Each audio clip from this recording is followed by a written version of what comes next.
Acara ini dipersembahkan oleh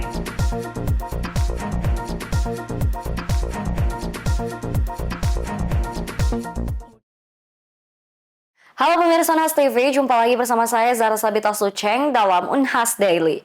Dalam beberapa menit ke depan kami akan menyajikan berita teraktual hanya untuk Anda.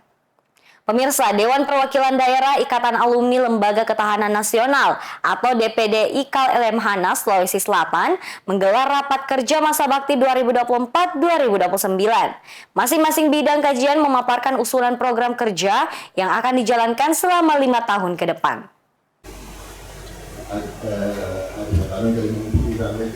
Sejumlah tokoh yang terhimpun dalam Dewan Perwakilan Daerah Ikatan Alumni Lembaga Ketahanan Nasional atau DPD Lemhanas Sulawesi Selatan mengikuti rapat kerja masa bakti 2024-2029 di Smart Kelas Pasca Sarjana Universitas Hasanuddin pada Kamis 26 Desember 2024. Rapat kerja ini bertujuan untuk mendorong penguatan kepemimpinan strategis, pembangunan berkelanjutan, dan stabilitas ketahanan wilayah Sulawesi Selatan. Rektor Universitas Hasanuddin Profesor Dr. Insinyur Jamaluddin Jompa MSc mengatakan jika kehadiran DPD IKAL Lemhanas Sulsel sangat penting dalam menunjang program Presiden Indonesia khususnya dalam bidang ketahanan nasional. Rektor Unhas pun berharap DPD IKAL Lemhanas bisa membawa Unhas berkontribusi besar dalam kemajuan ketahanan nasional. Ini lantaran anggota organisasi ini banyak berasal dari Unhas, termasuk Ketua DPD IKAL Lemhanas, Profesor Dr. Insinyur Yusran Yusuf MSI IPU.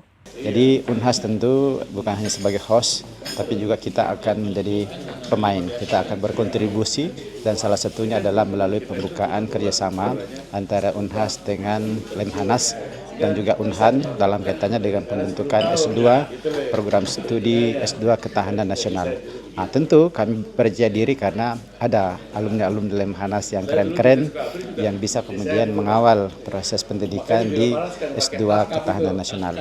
Mudah-mudahan dengan adanya Ikatan Alumni Lemhanas yang sudah kompak ini bisa membackup Unhas dalam memacu dirinya dalam mengakselerasi penguatan Unhas sebagai salah satu tonggak pembangunan nasional karena SDM adalah kunci di dalam mencapai Indonesia Emas. Dalam rapat kerja ini bertindak sebagai pimpinan sidang adalah Sekretaris DPD IKAL Lemhanas Sulsel yang juga dekan Fakultas Kesehatan Masyarakat Unhas, Profesor Sukri Paluturi SKM MKes MSCPH PhD. Sejumlah usulan program unggulan dibahas dalam raker ini, seperti bidang hubungan antar lembaga yang meliputi kolaborasi dengan kementerian lembaga, salah satunya dengan Kementerian Pertanian. Beberapa strategi akan dilakukan, yang 2 diantaranya adalah perkuatan bela negara melalui Dinas Kesatuan Bangsa dan perkuatan pendidikan karakter melalui Dinas Pendidikan. Usulan bidang organisasi dan keanggotaan meliputi kerjasama dengan pemerintah daerah dan provinsi, serta mendorong mereka mengikuti pendidikan Lemhanas. Dalam bidang ini juga diusulkan pelatihan bagi calon legislatif dan eksekutif, termasuk partai politik. Sementara salah satu yang diusulkan bidang hubungan informasi dan hubungan masyarakat, serta bidang kesejahteraan adalah penguatan publikasi dan visibilitas, serta pengembangan kompetensi dan kesejahteraan finansial. Setelah rapat kerja ini akan segera dilakukan roadshow. Sasaran pertama adalah Forum Koordinasi Pimpinan Daerah atau Forkopimda. Zulkarnain, Zahra Sabita Suceng, Unhas TV.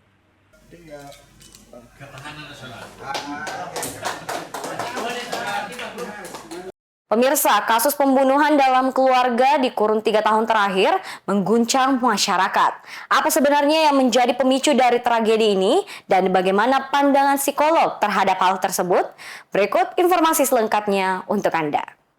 Kasus pembunuhan dalam keluarga terjadi di berbagai daerah di Indonesia. Dengan latar belakang pelaku yang beragam, kasus itu melibatkan keluarga dekat sebagai korban.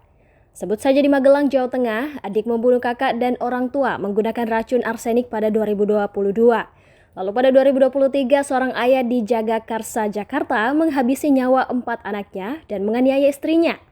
Di 2024 ini ada seorang anak di Babulu Penajam, Pasar Utara yang membunuh ayah, ibu, dan 3 anak di bawah umur. Juga ada seorang istri yang membunuh anak tirinya karena iri.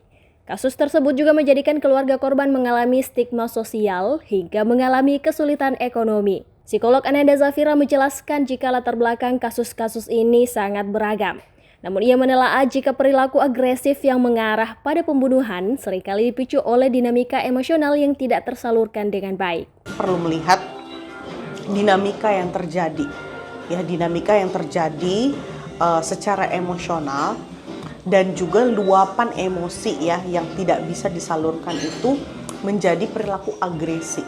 Perilaku agresi yang sangat berat ya, sangat agresif yang membuat akhirnya orang melakukan tindakan itu. Ananda juga menyoroti pentingnya memahami kecenderungan impulsif pada pelaku.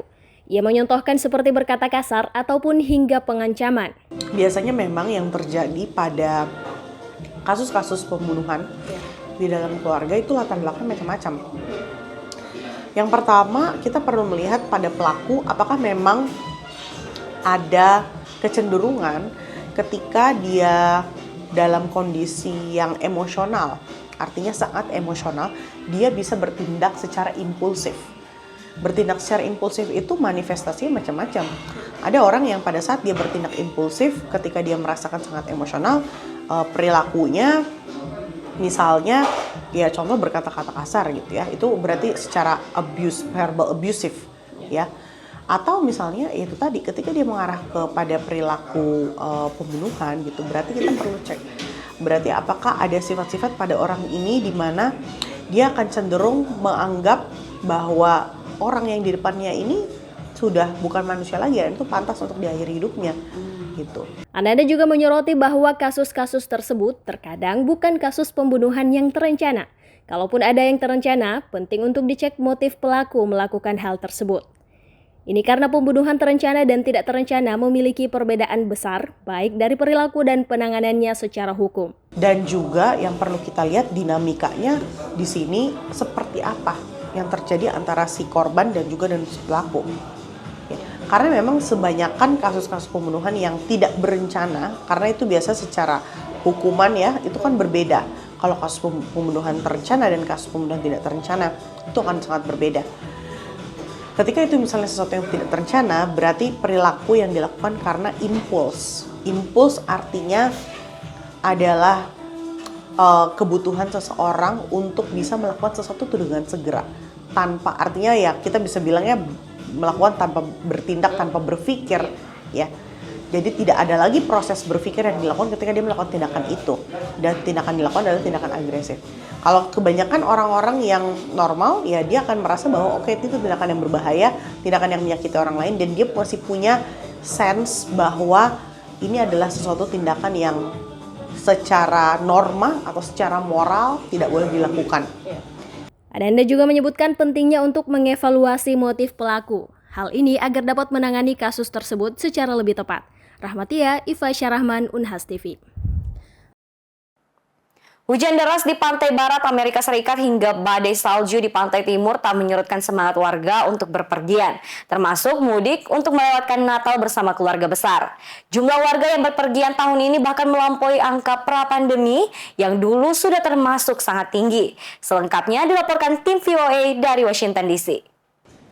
Berkemas lalu bergegas ke bandara agar tak terlambat naik pesawat, belum lagi proses panjang melalui security, semuanya bisa meningkatkan stres. Tapi di Bandara Internasional Houston, ada Sharky dan Patrick siap meringankan kegelisahan para penumpang. We're volunteers for the Houston airport system, and we come and bring the dogs to spread joy and happiness to all the passengers, especially during this time when it's so stressful flying. There are a couple of people that are afraid of dogs, and we avoid them. But for the most part, they're pretty stressed out, and they really love seeing their dogs. Badan Pengamanan Transportasi Amerika Serikat TSA memperkirakan jumlah penumpang pesawat untuk libur Natal dan Tahun Baru bakal menembus 40 juta orang, peningkatan 6% lebih dibandingkan tahun sebelumnya. Ini mencakup hari-hari sebelum Natal hingga 2 Januari 2025. This is a busiest airport I've ever been to, my God. You know, travel at this busy time of year so I can get home to see family for the holidays. Badai salju melanda sebagian Amerika Serikat membuat sebagian penerbangan tertunda. Sementara salah satu maskapai penerbangan utama, American Airlines, sempat menunda seluruh penerbangan karena gangguan teknis pada jaringan komputer. I was a little worried when I saw the news, so looks good for now. So So Santa Claus is coming through for me. Jumlah warga yang bepergian pada libur Natal tahun ini tak hanya melampaui angka tahun sebelumnya, tapi juga angka pra-pandemi.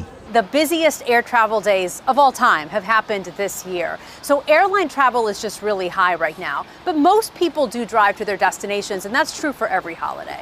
Asosiasi Otomobil Amerika Serikat memperkirakan sekitar 120 juta warga AS bepergian 80 km atau lebih pada libur Nataru. Sebagian besar menggunakan mobil. Roadways are picking up. Everyone's trying to get to their family and friends. Our department's putting out as many officers as possible to be out there. And not only to maximum enforce the laws here, but to make sure that people are getting to their destination safely.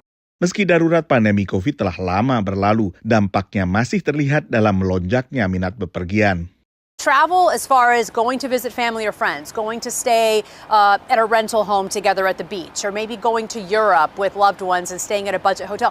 People are making it happen. And I think it has to do a lot with, I think, sort of a psychological shift in the view of travel post-pandemic. I think people value it a lot more than they did before. And I think the numbers tell us that because we're surpassing those pre-pandemic numbers, which were already very high to begin with. Peningkatan jumlah penumpang pesawat ini terjadi di tengah peningkatan harga rata-rata tiket pesawat. Menurut pantauan AAA, rata-rata perjalanan domestik meningkat 4% harga tiketnya dibandingkan tahun sebelumnya. Sementara untuk perjalanan internasional, harga tiket rata-rata naik 13%. Dari Washington DC, saya Nova Purwadi dan tim VOA. Baik pemirsa, berita tadi sekaligus menutup perjumpaan kita hari ini. Jangan lupa untuk terus saksikan Unhas Daily hanya di Unhas TV. Saya Zara Sabita Sucheng beserta seluruh kru yang bertugas. Pamit undur diri dan sampai jumpa.